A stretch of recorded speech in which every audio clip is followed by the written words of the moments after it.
जय माता की जय बोले। जय भोले, जय माता की। पिताजी, यह प्रश्न एक भक्त के द्वारा YouTube कमेंट के माध्यम से पूछा गया है, जिनका नाम सुनैना है। वह लिखती हैं कि गुरु पिताजी, जल का भी तिलक लगा सकते हैं क्या? जल का तिलक का क्या महत्व होता है? कृपया इसे बताने की कृपा करें। एक तरह से हम देखें तो जो जल का टीका है वो लोग तो हम लोग बहुत पहले से ही लगाते आ रहे हैं। हम लोग मंदिर जाते हैं तो वहाँ पे जो भगवान को जल चढ़ाया जाता है तो एक जगह पे छोटा सा वो बना रहता है गड्ढा टाइप का, जिसमें वो जल आके इकट्ठा होता है और हम लोग जाते हैं उसमें से जल लगा के कि माता पिता का प्रभु का आशीर्वाद प्राप्त होता रहे। तो उसे हम लोग नीर भी कहते हैं। और हम लोग शिव जी के मंदिर में भी जाते हैं तो देखते हैं लोग अर्घ्य के आगे से जो जल निकलता है उसको लेके और आँखों में और मत्थे में लगाते हैं। मतलब यह प्रथा तो हमारे सनातन धर्म में आरंभ से ही चली आ रही है और जल के टीके का महत्व भी है। हमने प्रभु को भाव से नहलाया और नहला के उनके जो कहते हैं पंचामृत हो गया एक तरह से वह जल। तो उस पंचामृत को हम अगर अपने माथे पे तिलक के रूप में लगाते हैं तो वह ट्रांसपेरेंट तिलक हो गया, मतलब एक अदृश्य आवरण हो गया। तो उसकी शक्तियाँ जो प्रभु के उस जल में हमारे भाव के अनुसार जो शक्तियाँ उत्पन्न होती हैं उनको जब हम मस्तक पे लगाते हैं तो वे हमारे मस्तक को भी बहुत लाभ पहुंचाती हैं। और जैसे कि आपने कहा कि कहीं पे हम टीका लगा के नहीं जा सकते हैं तो आप जल का टीका लगा के जा सकते हैं, उसमें कोई हानि नहीं है।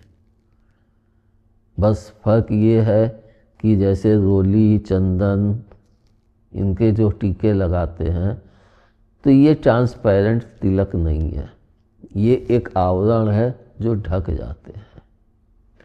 लेकिन जो जल का टीका होता है वो ट्रांसपेरेंट होने के कारण हमारे ऊपर एक आवरण तो है अदृश्य, मतलब वह दृष्टिगत नहीं है लेकिन आवरण तो हो गया। और सबसे बड़ी चीज़ अगर हम देखें तो जल जीवन का आधार भी है और जल शीतलता भी प्रदान करता है। हमने पिछले वीडियो में तिलक के ऊपर जो कहा है तो उसमें हर तिलक के महत्व को जो बताया तो सबका एक निचोड़ देखें तो एक शीतलता ही तो पहुंचाना होता है। तो वह शीतलता अगर हम जल के तिलक करके प्राप्त करना चाहते हैं तो उचित है, लेकिन उससे ज़्यादा हमें चंदन या रोली का टीका ज़्यादा लाभदायक है। क्योंकि हम लोग जल का तो नीर के रूप में इस्तेमाल करते ही हैं, लेकिन तिलक के लिए हमारा ट्रांसपेरेंट होने के कारण हमारे तीसरे नेत्र की जो शक्तियाँ होती हैं वे बराबर उससे निकलती रहेंगी।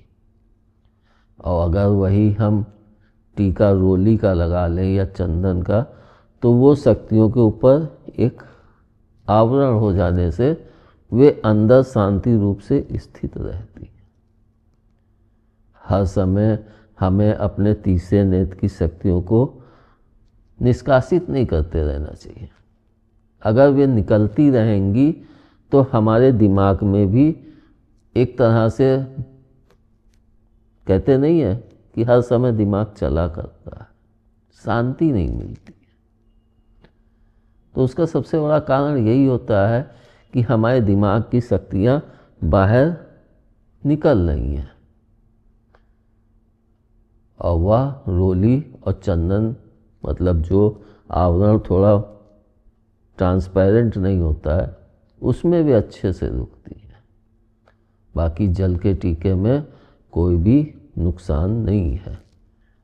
हाँ, एक चीज़ और हो सकती है। हमने जल का टीका लगाया तो उसको हमें अपनी आँखों में भी लगाना चाहिए और अपने हृदय में भी लगाना चाहिए और तोंदी में भी लगाना चाहिए। इसके पीछे का कारण ये है कि हम सिर्फ जल का टीका नहीं लगा रहे हैं, बल्कि वो प्रभु को स्नान करा के तब उस टीके को लगा रहे हैं और वह हमारे भाव के अनुरूप है। हमने जैसा भाव प्रकट किया तो उस जल के द्वारा हमें वह शक्तियाँ प्रभु के द्वारा प्राप्त होती हैं। इसलिए जब भी जल का टीका लगाएं तो प्रभु को नहलाएं या मंदिर में भी जाके आप लगाएं तो पूरे विश्वास और भाव और श्रद्धा के साथ उस टीके का सेवन। अगर आपके अंदर उसके प्रति भाव और विश्वास में कमी है तो वह उतना लाभदायक नहीं है। इसको अगर हम देखें तो एक कहानी मैंने बहुत पहले पढ़ी थी या सुनी थी, जिसमें एक किसान होता है तो वो एक महात्मा जी के पास जाता है। उनसे कहता है कि मेरे खेत में खेती नहीं होती और बंजर टाइप से है। तो उन्होंने उसको एक तावीज़ दे दिया। बोले जब तुम खेत पे जाओ इसको माथे से लगाना और पूरी श्रद्धा और पूरे उससे, और उसके बाद कठिन परिश्रम करना कि प्रभु का आशीर्वाद तुम्हारे साथ है।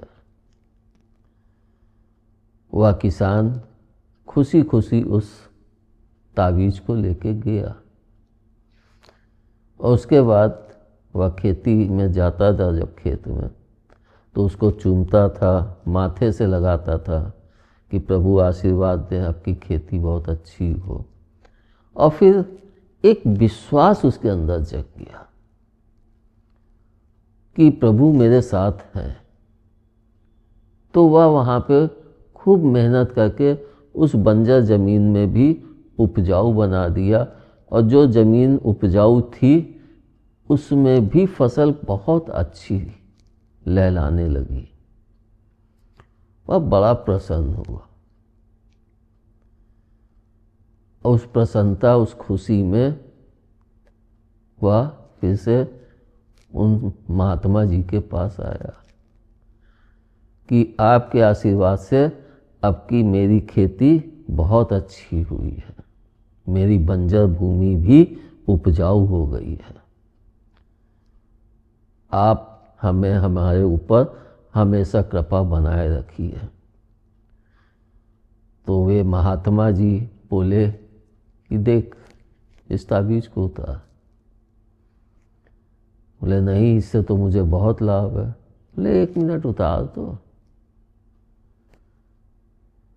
उस किसान ने ताबीज़ उतार के महात्मा जी को दे दिया। तो उन्होंने उसको खोला। बोले देख इसके अंदर कुछ भी नहीं है। तो उसने किसान ने देखा लेके, उसमें कुछ भी नहीं था, सिर्फ ताबीज़ का खोल ही खोल था ऊपर का। तो कहने लगा ये कैसे कि फिर मेरे को इतना लाभ क्यों? तो महात्मा जी बोले कि तेरा विश्वास था कि प्रभु मेरे साथ है, और वह एक अडिग हो गया था, और उस विश्वास के कारण तूने घोर मेहनत की, मतलब कठिन मेहनत की तुमने कि प्रभु मेरे साथ हैं, लेकिन मेहनत तुमने की है। और जब उस विश्वास के साथ तुमने मेहनत की है तो तुम्हारे सामने फल है। देखो खेती बंजर से उपजाऊ हो गई, लहलाने लगी। इसी कारण से मैं कहता भी हूँ कि अगर भाव और विश्वास है तो हमारा कार्य अपने लक्ष्य तक अवश्य पहुँचता है। और अगर हमारा विश्वास कमज़ोर है, अडिग नहीं है और भाव नहीं है, कहीं इधर जा रहा है कहीं उधर जा रहा है, तो हमारा कार्य भी अपने लक्ष्य तक कभी नहीं पहुंच पाएगा। वह हमारे विश्वास की तरह ही डगमगाता रहेगा। इसी कारण से मैं कहता भी हूँ कि एक साधे सब सधे, सब साधे सब जाए। आजकल लोगों की धारणा भी यही हो गई। इस मंदिर में गए वहाँ पे अपनी श्रद्धा प्रकट किए, दूसरे में गए वहाँ प्रकट किए, दूसरे धर्म के उसमें गए तो वहाँ भी अपनी श्रद्धा प्रकट किए। तो तुम्हारी श्रद्धा है किस पे? तुम मांग किससे रहे हो? इसलिए अपनी श्रद्धा को एक जगह अटल करके रोको और पूरे विश्वास के साथ अपने लक्ष्य की तरफ मेहनत करो। सफलता तुम्हें अवश्य प्राप्त होगी। धन्यवाद। जय माता की, जय भोले। जय भोले, जय माता की।